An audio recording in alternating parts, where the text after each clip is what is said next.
So, sitting here with you as an ally, especially in rural parts of Scotland, we kind of get the feeling like there's been some positive shifts in diversity, inclusiveness, open-mindedness.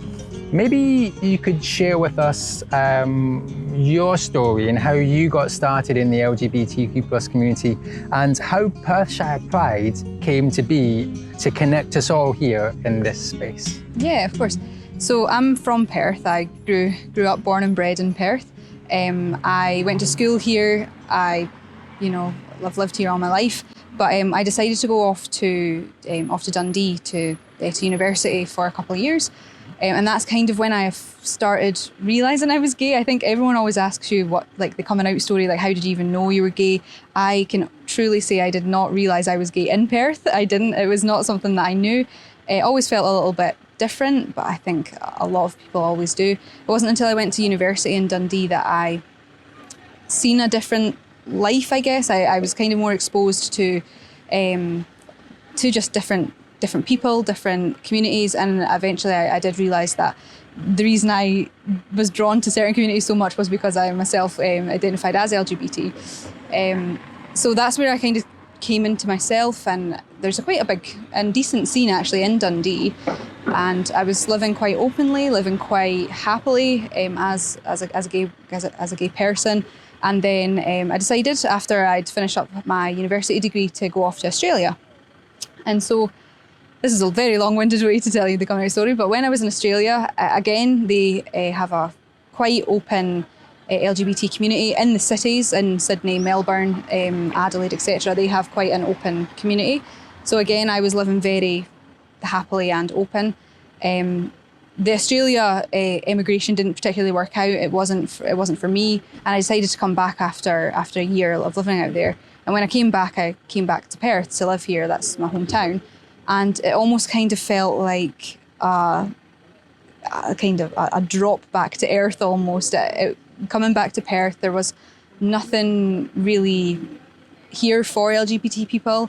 I almost felt like I kind of had to retreat back into the closet in some way. Like, some ways there isn't any gay bars or gay cafes or really anything out in the open to celebrate really the LGBT people in Perth. And I think there was a realisation for me that the reason I didn't realise I was gay in Perth was because I'd never really seen or heard of that community before. Not that it was hidden or, it wasn't that they were doing that on purpose. It just wasn't really a place that,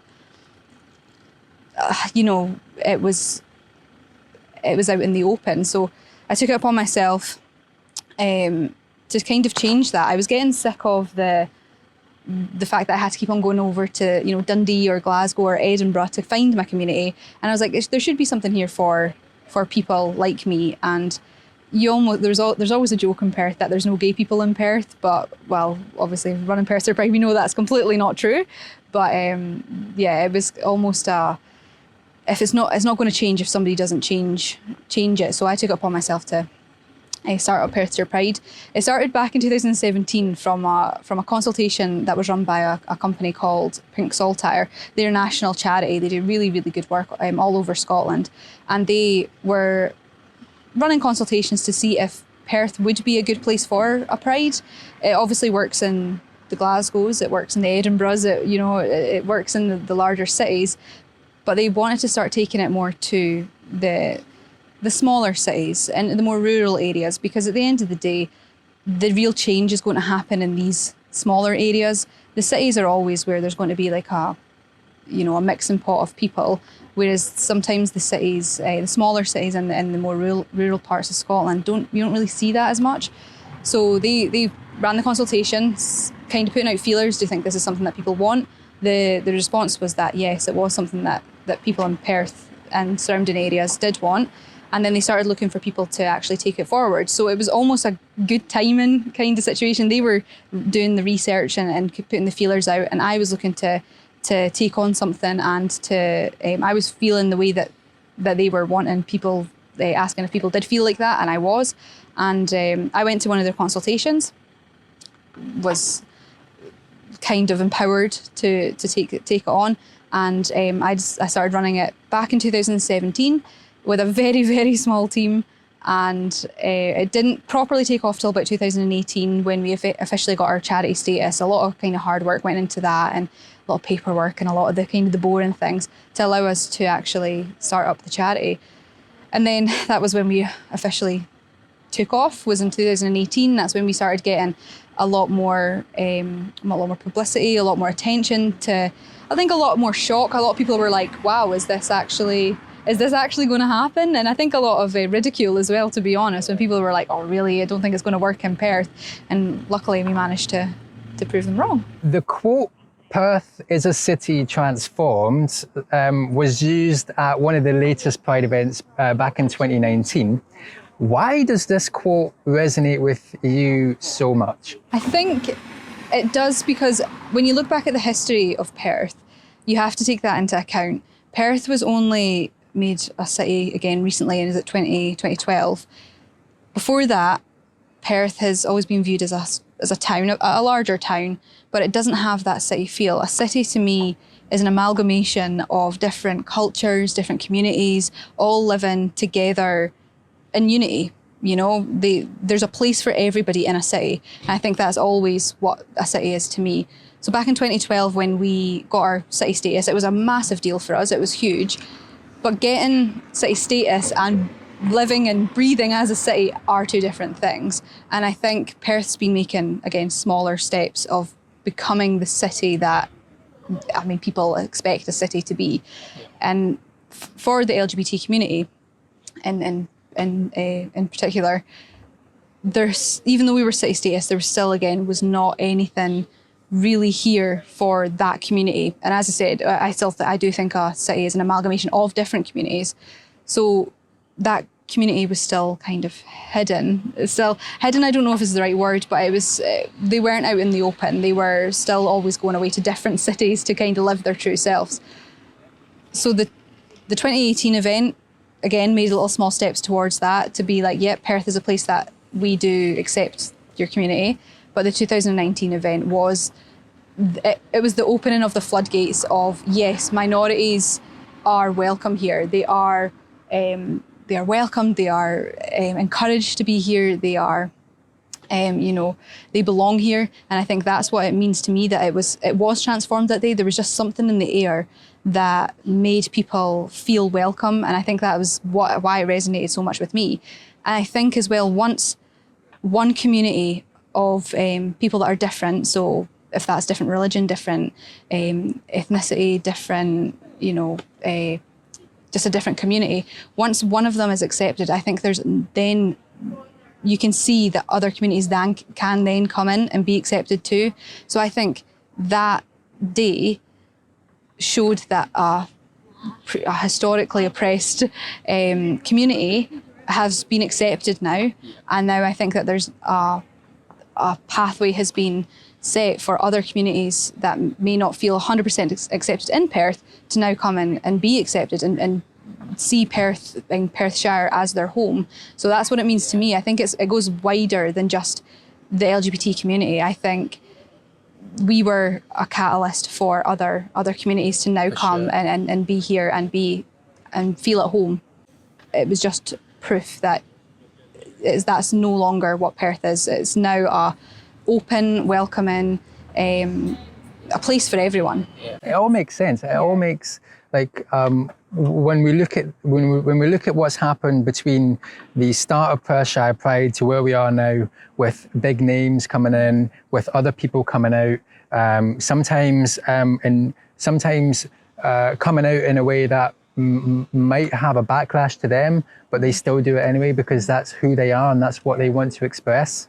I think it's so powerful and it's so empowering to the community of people who are still deciding whether or not they want to come out and be open about their status. So I think it's really, really empowering. So we know that the LGBTQ plus community has been visible throughout recorded history, but often with little coverage and celebration. How do you feel now, looking back to only a couple of years ago and seeing the progress made so far, but also Perth Getting and Perthshire getting its own LGBTQ plus hub and central community space. How does that feel for you? I think we struggled when we were having our Pride events. We also celebrate LGBT History Month every February, and we were trying to do a deep dive into what Perth's history is with the LGBT community and Perthshire, and we found nothing. Like we really struggled to find any recorded history in Perth for LGBT people. So we almost had to start from scratch for this is now our history here today, that we're these Pride events, the 2018 one, where we came from in 2017, this is the only living, breathing history that we have now.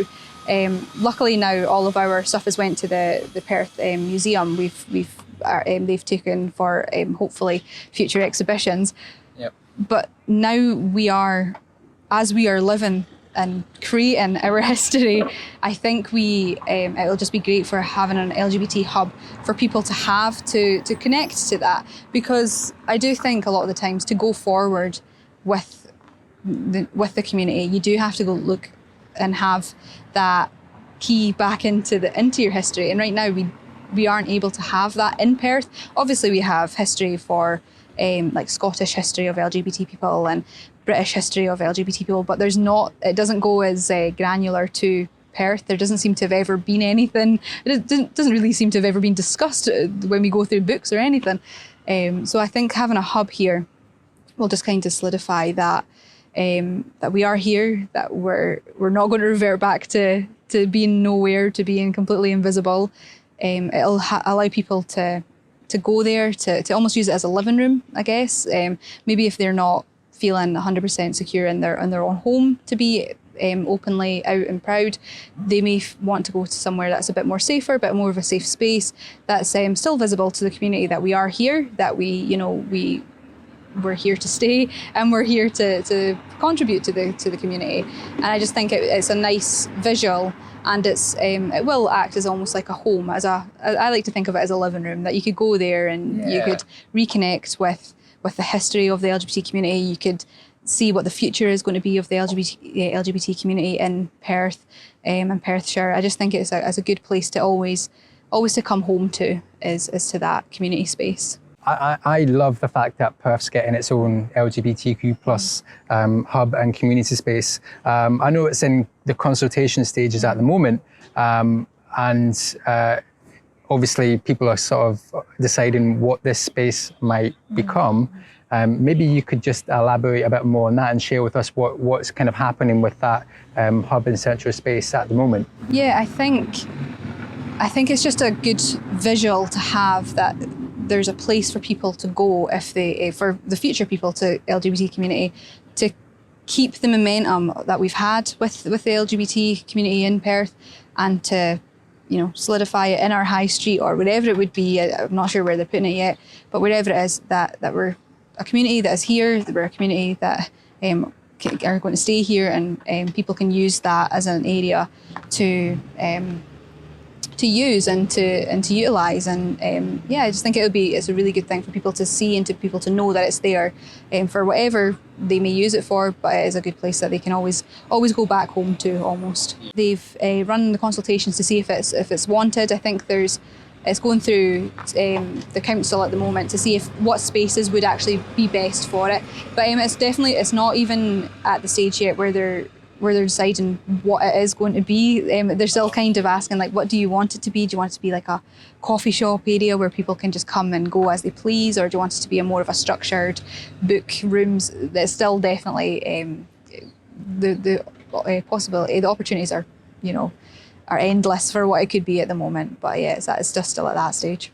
There was a story of about the nearby church. The Rev there, his name's Scott Burton. Tell us a little bit more about that story and what it was that he did that was that made such an impact on this community in Perthshire. That was phenomenal. That was from our first one of the first people we kind of engaged with when we started up Pride. They had actually got in touch with us. Reverend Scott Burton was really empowered and really excited that something like this was coming to Perth. And he, I actually think he's from Perth himself, or if he's not, but he raised his family in Perth. And he got in touch with us because he was teaching in his or preaching to his congregation, inclusive, an inclusive lifestyle, love your neighbour and all of that kind of stuff. And he wanted to just come out openly to say that every single person is accepted in his church. And he apologised for previous abuse that has kind of happened at the hands of churches. He didn't speak for the whole of his church. He just, in terms of, he was Church of Scotland. He didn't speak on behalf of the Church of Scotland. He spoke on behalf of his congregation, and that's how they felt and how they felt. They wanted to be portrayed. So it was a really amazing thing. And to be honest, it was incredibly moving. There was a lot of people in the crowd that have felt rejected by the church. Still to this day, people struggle between, are they religious, or do they have to give up their religion because they now realise that they're maybe LGBT? There's always been that core struggle within a lot of people between like God and their true self.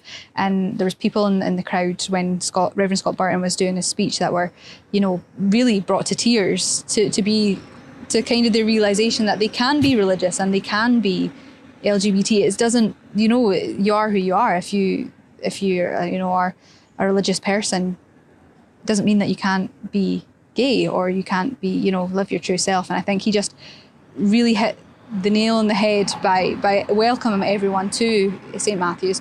And I actually think they did get a lot of people, go to St. Matthew's that seen him in the press. He himself got a lot of hate as well from other church members and, other people of power, other reverends all over the country.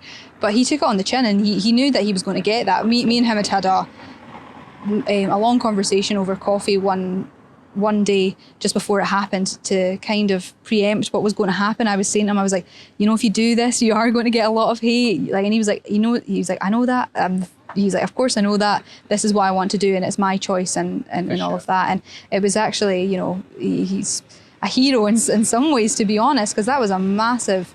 He put his life on the line, really, to come out and just speak his truth, that he felt that, the people that are LGBT have been oppressed by the churches, and he himself was sorry for if anybody ever felt like that. And so it was a really amazing, understated thing that happened actually in the history of LGBT things in Scotland, to be honest. No other religious person of power has come out to kind of speak as openly and as honestly as Reverend Scott Burton, to be honest. And I think a lot of people do forget that he did that. Mm-hmm. I think people always try. It's always about stereotypes and things like that. People don't feel, or have not felt in the past, that if you're LGBT, you can be religious. Or even when we were talking about earlier, you don't have to be openly flamboyant and colourful and all of this. You might prefer a quieter games night, rather than going out to the gay bars. And I think now that we've kind of made the fight and made the progress of what we have, of like, okay, now the community is here, we can now start living and realising what it means to be, LGBT. It doesn't mean that you have to wear rainbows and, feathers and all of the feather boas and all of that. It doesn't mean that. You can be a quiet kind of person, but also identify as LGBT, and that community is still going to be there for you. At the end of the day, it's always going to be there for, and I guess that's why the Hub's good as well. You're always going to have a home to go to, no matter what kind of way you live your life. If you are LGBT and if you are a member of our community, you have a family behind you always that will make sure that you're safe, and you can have that freedom to live however you want. It reminds me of a song sung by the beloved children's TV host Fred Rodgers, and it was on one of the episodes about appreciating our uniqueness, and it kind of goes like this. It kind of goes: love is as fragile as our tears. Love is stronger than our fears. Do you know the next bit? Yeah, so it's, when your heart has room for everybody, then your heart is full of love. It's one of those things, like when your heart has room for everybody, I feel like what Rev Scott Burton did, what you've done, what Ian McKellen's done, I really do feel like the heroes within these communities, they rise and they empower all of the others within this community to rise up with them and to express themselves and just to have that confidence. That's kind of like, as an ally, as a person looking in, someone who's new to this community, who's essentially a stranger to the LGBTQ plus community, to look in and to see this, it's, even for me, it's really empowering, and it's really such a beautiful thing to see. Just being able to see the world being much more inclusive of people who are different, and there's, different is beautiful. Yes, definitely. Yeah. Definitely. I mean, it takes all kinds to make a world. We were actually surprised, even in the first year, the 2018 event, the really smaller scale one. I think we surprised a lot of people there, and a lot of people came along to almost see, is this possible? Is this actually happening? Not a lot of people were believing it. And so we actually, when we were doing all of our planning for it, we were only expecting a very small amount of people. Like, we're talking like 100. We thought we'd probably get, the max amount of people we'd get is be about 100. And we ended up getting about 300. And so it was really, that first event, even at small scale, not a lot of money, like, it came out of nowhere. We got lots of numbers, and it was crazy to see, and it was so it was just so lovely to see that people were coming out for this. So then the second year, we were planning for only about 1,000 people. So we were like, let's build on our success. Let's do that. We can get way more people. We can start getting people from more the rural areas and, all of that, even the other cities, Dundee, etc., all our neighbouring cities. So we started kind of trying to get more of them.